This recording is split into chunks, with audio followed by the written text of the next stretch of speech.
On today's show, stories of mentoring. Up first, young duck hunters take aim on opening day, thanks to workers at Red Wings Environmental Center. Okay, look at me. Then, anglers get on the water thanks to these volunteers. This day comes with plenty of happy faces. And we highlight the art of autumn.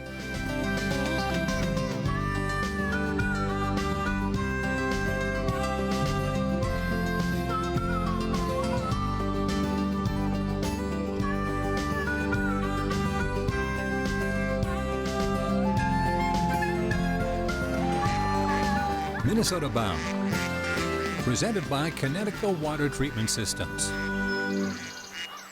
Hey everybody, Laura and I welcome you to Minnesota Bound. Lack of opportunity is one big factor that keeps many kids from getting outdoors. But Travis Frank discovered one organization trying to change that quandary. Illumicraft presents Kids in the Outdoors. So what we want to do is get 6 people on here. Jason Jeck believes the greatest gift he can give to another is his time. Nice and easy, good job. At the Red Wing Environmental Learning Center, he spends time teaching kids how to hone hands-on skills. That's Walnut here. The Red Wing Environmental Learning Center is an outdoor program that started in 1970, and it's for the youth of the Red Wing area. We do everything from bike touring to winter camping and kind of everything in between. For the past 50 years, they've specialized in providing youth with outdoor activities that build confidence. It's an outdoor program, but it does so much more than that. It gives them confidence, it gives them leadership skills, communication skills. I mean, these aren't ELC skills, they're life skills. Photos hanging at headquarters list accomplishments from inspired students. A list of kids now several thousand strong that includes Jason, Yeah, make sure you wear old clothes. a former student turned program director. I've been here since I've been 12 years old, and I just believe very strongly that it's important that kids get out into the woods and that they learn to appreciate these things. Exactly why Red Wing ELC provides a variety of outdoor expeditions. On the eve of Minnesota's youth waterfowl hunt, an eager group of kids and mentors make their way to a secluded Mississippi River camp.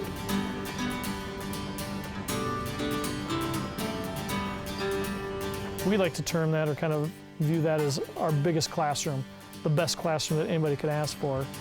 In this case, the biggest classroom means the great outdoors. You guys want to bring some firewood down? We'll get this fire going good. This oasis in the woods comes courtesy of the Red Wing Wildlife League, supporters of the Learning Center's mission, along with financial support from another famous Red Wing company. For 50 years, we've had the very great support of the Red Wing Shoe Company, the Red Wing Shoe Foundation. We're very fortunate that they believe that strongly in the program and that they're willing to stand behind it for that long. It's good for the community, it's good for our kids, and our students go off to do great things. Well done. Well done. I have not done this before. I've never duck hunted in my life. It's gonna be a fun time. What's the biggest thing though for tomorrow? The safety is the biggest thing. I would rather you let a duck go or never even take a shot rather than have kind of a bad shot. When we go on trips, students don't bring their phones, they don't have electronics, and they come to accept that.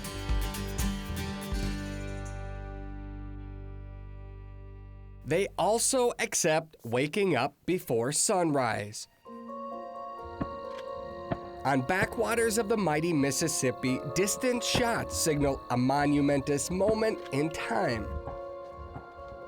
The start of their first opening day. Here we go. You ready?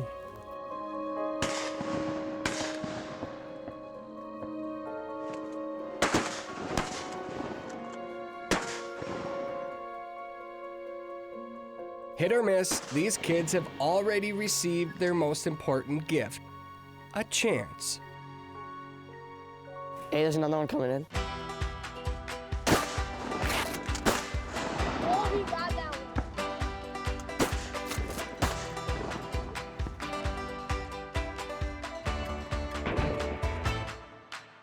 This was my first duck hunt, ever in my life. So yeah, it was a pretty fun experience for the first time.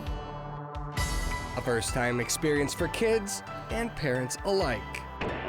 I've never duck hunted and got a hold of Brad, which is kind of, he's involved with this ELC, and he said, oh, we need one more volunteer. I'm like, oh, really? So here I am. To see that growth and that maturity happen is really fun to be part of with each kid. It's just exciting to see kids get it. Some programs measure their success by the number of people they can run through a program. Ours isn't that way. Ours is about the quality of the experience versus the quantity of the people we run through it. And that's been our driving force since day one. A driving force driven by time spent together, building confidence through activities in the great outdoors. Minnesota Bound, brought to you by Connecticut, Rapala, Star Bank, and by Ice Castle Fish Houses.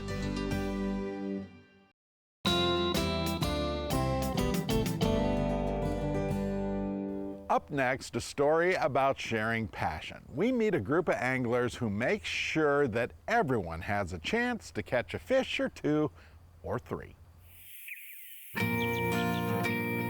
Relationships grow in the most peculiar places. Hey, ready to go fishing? Take the fishing pier out on Bush Lake. There you go, Keith. You got it. I got it. You did get it. The place where a bluegill inspires. Nice job. Woo! Today we're hosting a fishing event for the Fraiser House Adults with Disabilities. Fraiser provides housing, educational, health care services to individuals with special needs. That's really good. I got 4 of them. You have caught 4. Good job. Good memory, dude. A lot of these folks, you know, they just like to be outside. Exactly why members of the Twin Cities chapters of Walleye Unlimited offered up their humble guiding services, complete with secret bait. Got worms. Get worm on. Get warm on. Going really well. We've been having a lot of fun. It's pretty much one-on-one. Basically, bait their hook, take the bluegills off, and take pictures. A picture Hey, look at me. clearly worth more than words. Nice fish. How many is that now? 6. Oh my God. Yes, this crew never shied away from a camera. Hey, Patrick. Patrick loves these fishing trips. Yeah, great day. How many fish have you caught? 4 or 5. Make that 6. The pure joy of being outdoors. More importantly, outdoors with friends. I think it's just a joyous thing for these folks, and it's really great for us. It's been really good. Beautiful day. Lots of fish being caught. Should we let them go? Let them swim? A lot of them have been here the last 2 years. They, I think, all look forward to seeing each other, whether it be the volunteers from Twin Cities or it be the individuals at Fraiser. Joey, how many fish have you caught today? 8 already?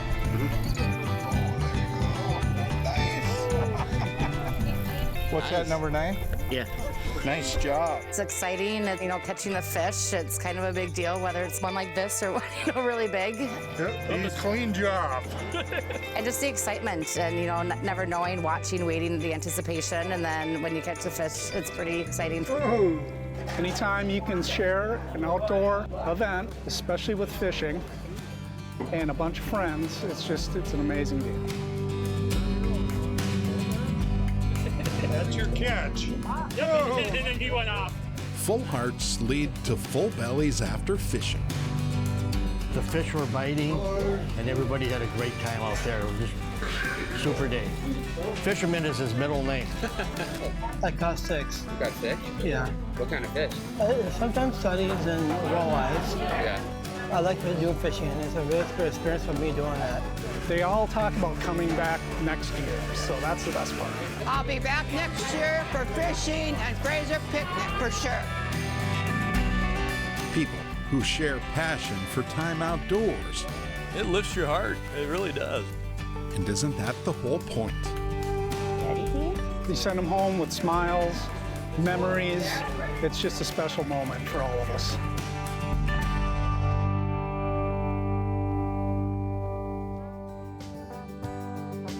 Still ahead, the work of an artist. Her fall canvas brings colors to life. Closed captioning brought to you by North Dakota Tourism.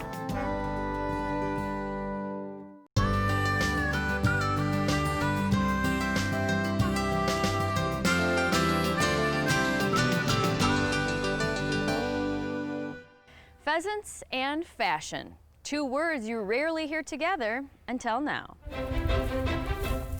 Normally, the worlds of hunting and style are light years apart. That is, until now.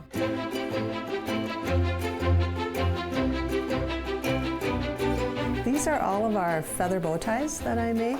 Meet Lynda Larson, the designer and artist who has a fetish for feathers. There's partridge, peacock, pheasant, turkey. Wow. So a lot of different types of feathers. Partridge, peacock, pheasants, oh my. That got me wondering, but why? I've been a floral designer, and we often use feathers in our floral design and in corsages and boutonniere work. So I thought, why can't we have something that we can wear more often and incorporate feathers with it? So I thought, I'm going to start making some bow ties. So these feathers I've cleaned and I've stripped of all of the silky plumage. I have glue. It's my own combination.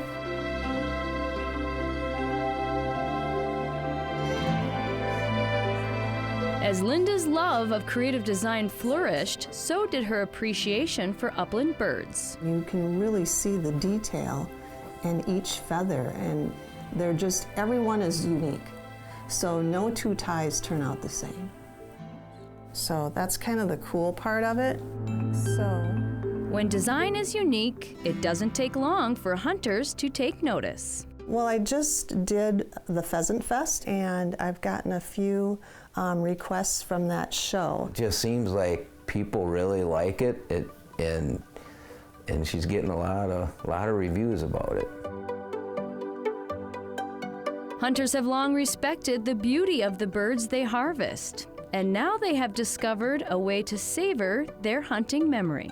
And so they want to keep that bird and preserve it and maybe make something that they can show their success with. So I have had some hunters commission me to make bow ties for them.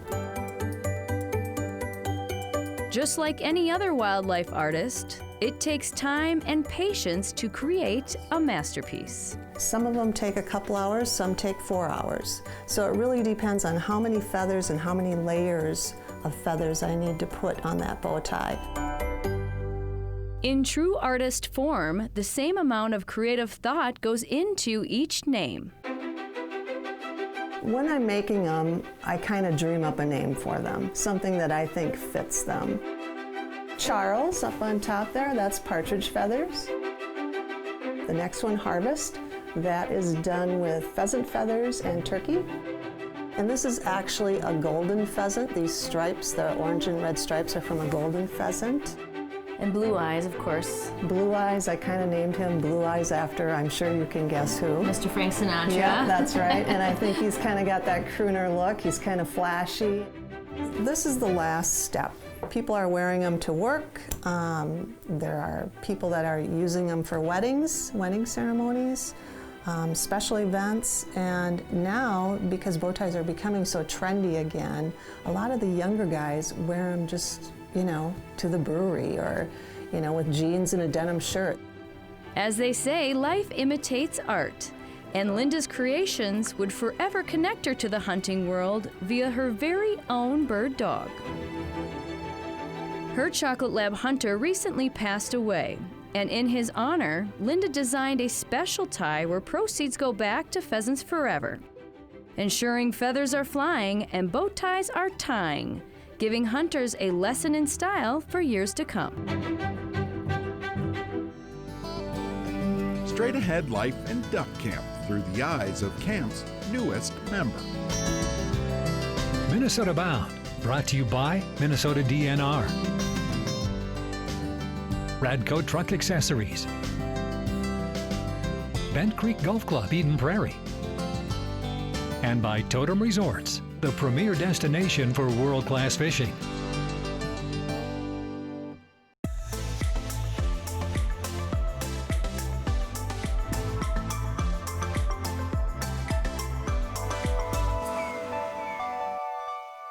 You know, Minnesota waterfowl camps sit full of family traditions, right? That's right.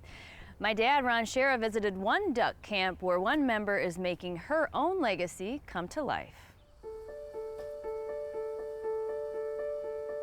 It's opening day of duck season at West Taqua Sportsman's Club, a private Minnesota duck camp.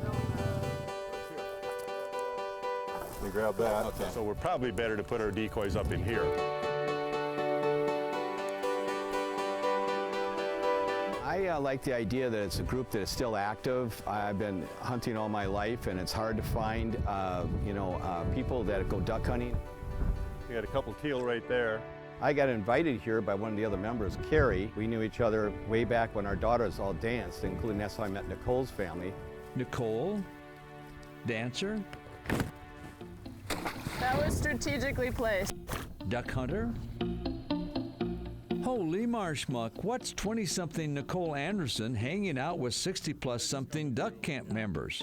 Old dudes like Rick. Yeah, you start getting colder and start getting just the right conditions. Gary. If there's hardly any wind, we can stay on here for a while. Maybe it's because passion for duck hunting knows no age limits. She blended in as a daughter or granddaughter for a lot of us, so, you know. My dad started taking me shooting when I was super young, got my firearm license, and I had no real outlet to go hunting. Until she was invited to West Taqua. And I was like, "Are you serious?"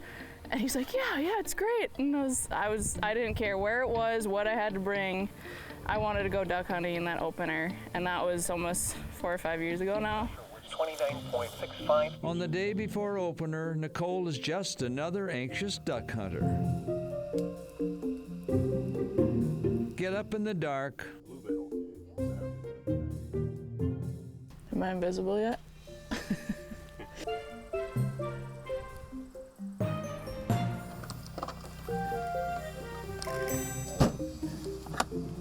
Haul stuff out to a duck blind. You gonna go hunting with us? You wanna get some birds?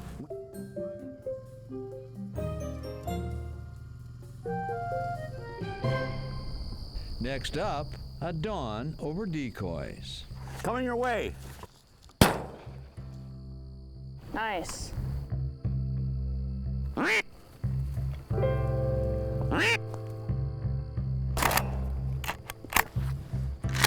Nice.